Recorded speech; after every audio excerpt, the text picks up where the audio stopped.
talk about the absolute dating technique, तो इसमें आता है हमारा radiometric technique. So the family of dating methods takes advantage of environments natural radio activity. तो इसमें क्या होता है, एब्सोल्यूट डेटिंग टेक्निक में ये एनवायरमेंट की नेचुरल रेडियो एक्टिविटी इसका एडवांटेज लेते हैं. सो हमारा क्या है, radiometric dating. So this family of dating methods takes advantage of the environment's natural radio activity. तो radioactivity decay in nature, इसको यूटिलाइज किया जाता है किसमें, रेडियोमेट्रिक टेक्निक में. So certain unstable isotope of the trace radioactive elements in both organic and inorganic material decay into stable isotope. This happens at the known rates. तो जो unstable isotope होते हैं, ठीक है, और the trace radioactive elements organic and inorganic metal में ये decay होते हैं. तो अनस्टेबल स्टेबल आइसोटोप में डिके होते हैं और ये एक नॉन रेट में होते हैं डिके. तो radioisotope get converted into non radio active stable isotopes. तो डिफरेंट आइसोटोप इनकी डिफरेंट हाफ रेट्स होती है. So by measuring the proportion of the different isotope present, researcher can figure out how old the material is. So measure करके कि different isotope का different क्या proportions है, जो रिसर्चर्स हैं वो देख सकते हैं कि मटेरियल कितना पुराना है, कितना ओल्ड है. तुम्हारा होगा radiocarbon dating. So it is use to date charcoal, wood, bones and other biological material. तो रेडियो कार्बन डेटिंग क्या करता है, ये डेट करता है charcoal, wood, bones and other biological material. तो the range of the conventional radiocarbon dating क्या होता है हमारे 30,000 से 40,000 years, but with sensitive instrumentation range can be extended to around 70,000 साल. तो वैसे रेंज जो होती है हमारी रेडियो कार्बन डेटिंग की, तो उसमें क्या बोलते हैं कि ये जैसे जो जिसमें कार्बन होता है, जैसे चारकोल, वुड हो गया, बोन्स हो गया, अदर बायोलॉजिकल मटेरियल, उसको डेट करने के लिए यूज होता है. तो कन्वेंशनल रेडियो कार्बन डेटिंग की रेंज क्या है हमारी 30,000 से 40,000, लेकिन सेंसिटिव इंस्ट्रूमेंटेशन 70,000 तक ले जा सकते हैं. तो radiocarbon dating C14 radio active form of element, it decays into spontaneously into N14. हमारा C14 N14 में डिके करता है, तो उसको हम यूज़ करते हैं the radiocarbon dating. Plants की बात करें, so gets most of their carbon from the air in the form CO2. कहाँ एयर से लेती है CO2 के फॉर्म में carbon, and the animal get most of the carbon from the plants, और हम प्लांट से अपना कार्बन लेते हैं. तो relative to their atmospheric proportion, radio active C14 and non radio active जो C12 है are equally likely to get incorporated in the living organism. तो हमारे पास C12 एंड C14 दोनों ही हमारे में ऑर्गेनिज्म में इनकॉर्पोरेट होते रहते हैं. Relative to the atmospheric proportion, जो रेडियो एक्टिव C14 है हमारा, नॉन रेडियो एक्टिव C14 क्या रेडियो एक्टिव है, और नॉन रेडियो एक्टिव हमारा C12. तो हमारा it is are equally likely to get incorporated in the living organism. तो हमारा C14 जो होता है, जो रेडियो एक्टिव है, डिके हो जाता है C14 में, जो स्टेबल है. सो अमाउंट ऑफ C12 मोर ज़्यादा होता है अगर ज़्यादा एज है, एज सैम्पल की एज ज़्यादा होगी, मतलब C12 ज़्यादा है, क्योंकि C14 C12 में डिके होता रहता है. So decay occur even when we are alive, but we incorporate more carbon during the life cycle. तो हमारा डिके जब हम जिंदा होते हैं तब भी होता रहता है C14 टू C12, लेकिन हमारा डिके क्या होता है, हम और भी C14 इनकॉर्पोरेट करते रहते हैं through out the life time, तो C14 भी रहता है. तो अगर हम देखें डेथ के बाद C12 की वैल्यू बढ़ जाती है. जैसे अब इससे हमें पता चलता है जितनी ज़्यादा C12 की वैल्यू होगी, मतलब C14 C12 में डिके हो चुका है, तो उतनी ही ज़्यादा वुड, चारकोल और फॉसिल की एज पुरानी है. जितने भी बायोलॉजिकल सब्सटेंस उनको रेडियो कार्बन डेटिंग से कर सकते हैं. So while the plant and animal is alive, the ratio of C14 by C12 by C14 in the body will be same as a C14 by C12. तो C12 by C14 का जो ratio है वो बराबर होगा C14 by C12 in the atmospheric. When the organism died, its body stop incorporating new carbon, नया carbon आता नहीं है, the ratio is then going to change. तो यहाँ पे क्या होगा, C14 डिके हो जाएगा, क्या होगा as a C14 decay into N14. तो हमारा C14 फॉसिल होगा, डिके हो जाएगा इंटू N14. तो rate each with this process, अगर जिस रेस पे ये प्रोसेस होगी उसको बोलेंगे half life. This is the time required for the half of C14 to decay into N14.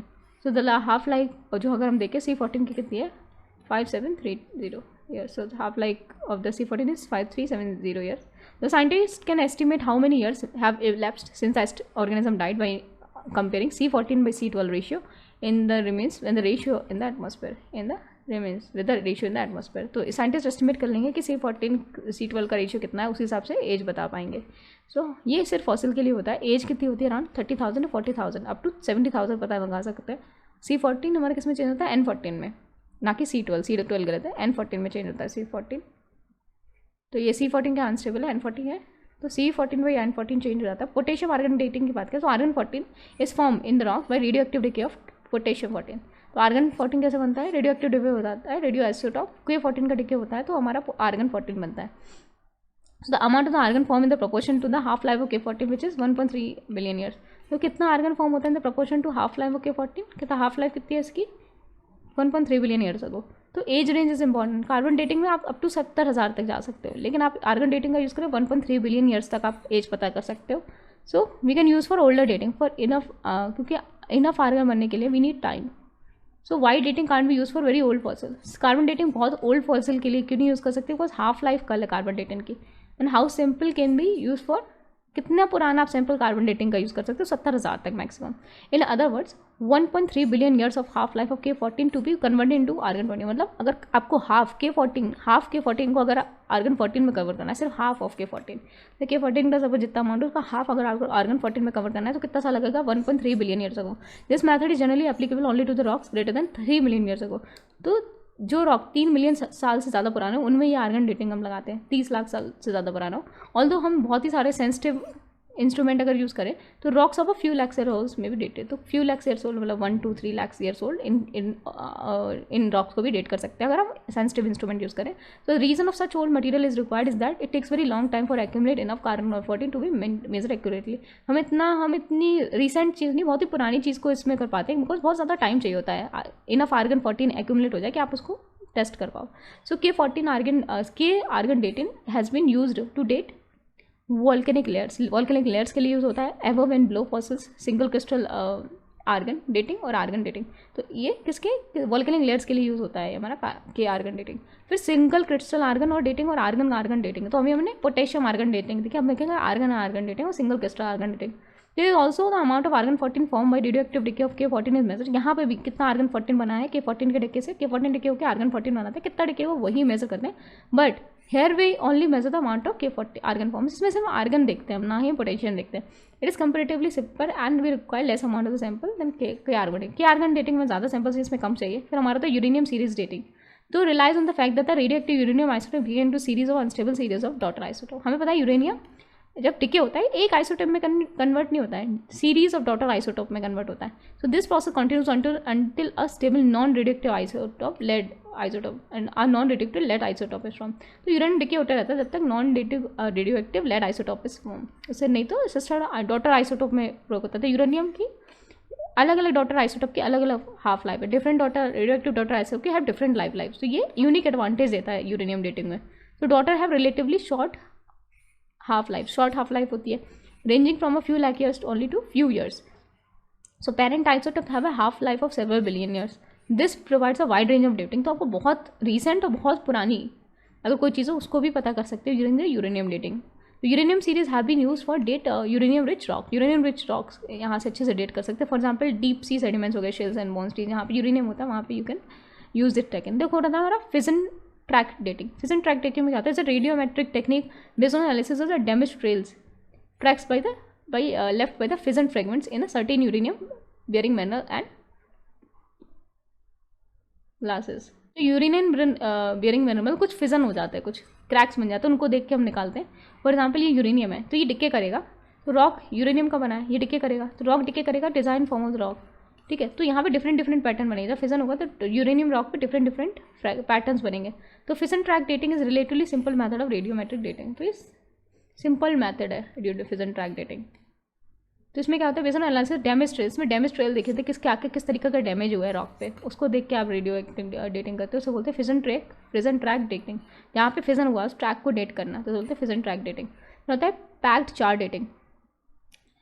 तो ये हमारा क्या होता है? जैसे हमारा थर्मोल्यूमिनेसेंस डेटिंग उसको बोलते हैं ट्रैप चार्ज, थर्मोल्यूमिनेसेंस डेटिंग.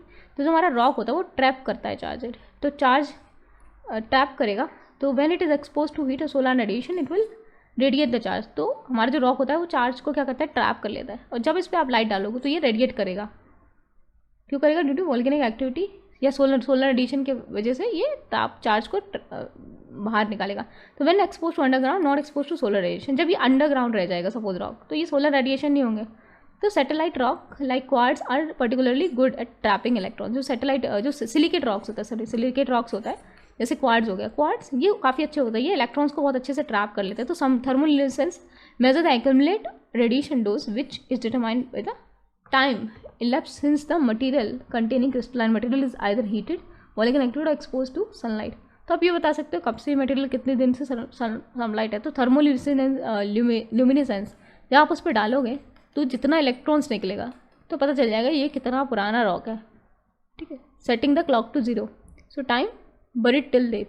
तो after buried it absorb charge. तो जब आप बरी कर दोगे तो उसके बाद ये चार्ज एब्जॉर्ब करना स्टार्ट करेगा. और जब और फिर सपोज आपने फिर क्या किया, थर्मोल्यूमिनेसेंस पे डाला तो जितना चार्ज निकलेगा तो पता चल जाएगा अच्छा इतना पुराना इतना सारा चार्ज कितने टाइम में एक्यूमुलेट हुआ होगा. So the crystalline material is heated during the measurement, the process of thermoluminescence start. Earlier heating, ठीक है, अर्लियर हीटिंग क्या आती है, नेचुरल थी. अब आप मेजर कर रहे हो तो आप उसमें लाइट डाल रहे हो तो वो क्या आर्टिफिशियल हीटिंग है. तो जितने इलेक्ट्रॉन रिलीज होंगे तो क्या होगा, it will give weak like signal, releasing electron से वीक लाइक सिग्नल मिलेगा. तो thermoluminescence is in the process of weak like signal that is proportional to the radioactive dose absorb by the material. तो जितनी भी radioactive dose material ने absorb करी होगी, suppose कम time के लिए अगर वो चीज़ है तो कम रेडियोएक्टिव डोज इन्होंने कम इलेक्ट्रॉन ट्रैप किए होंगे. ज़्यादा टाइम तक वो चीज़ें अंदर है मटेरियल, ज़्यादा इलेक्ट्रॉन्स होंगे तो जब लाइट डालोगे तो ज़्यादा इलेक्ट्रॉन्स निकलेंगे. तो मोर number of electrons release during the measurement indicate the more electron trapped, which further indicate the time gap since the previous volcanic activity or exposure to a solar radiation. तो जितने ज़्यादा electron निकलेंगे तो पता चलेगा अच्छा इतने ही दिनों से ट्रैप है तो इतने सारे इलेक्ट्रॉनिक रेडिएशंस हैं. और लास्ट टाइम कब सोलर रेडिएशन पड़ी थी इस रॉक पे, वरना है electronic spin resonance. So it is which measure the trapped electron during the magnetic field use to measure the amount of the electron trapped and find which further indicate the time since the previous exposure to the volcanic activity और solar radiation. तो ये हमारा electron spin resonance है which measures the trapped electrons using the magnetic field. तो यहाँ पे हम ऊपर क्या यूज़ कर रहे थे, हम यहाँ पे थर्मल लाइट यूज़ कर रहे थे. यहाँ पे हम क्या करते हैं, मैग्नेटिक फील्ड को यूज़ करते हैं. देखते कितना मतलब रॉक में कितना इलेक्ट्रॉन ट्रैप्ड है, कितना इलेक्ट्रॉन ट्रैप्ड है. Which further since the previous exposure to volcanic activity solar radiation, कितना इलेक्ट्रॉन ट्रैप है जब लास्ट टाइम सोलर रेडिएशन और वोल्केनिक एक्टिविटी से एक्सपोजर हुआ उसके बाद.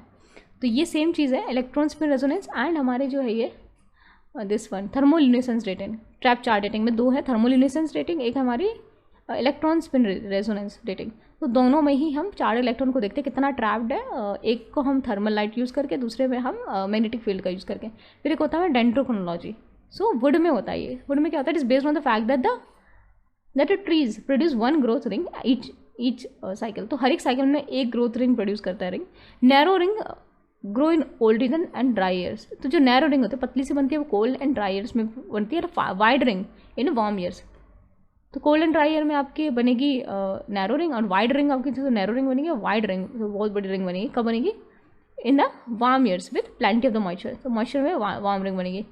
तो द रिंग फॉर्म, तो इससे क्या बताएं, ring form a distinctive pattern which is same from the member of a given specific geographic area. This is form all, ठीक है, same for all the member of the given specific geographic area. तो उस area क्या बता दोगे कितनी चीज़ें पुरानी है क्या पुरानी है. तो it is specific to one geographic area. एक जोग्राफिक एरिया का डेटिंग बता पाएंगे, specific to one geographic area.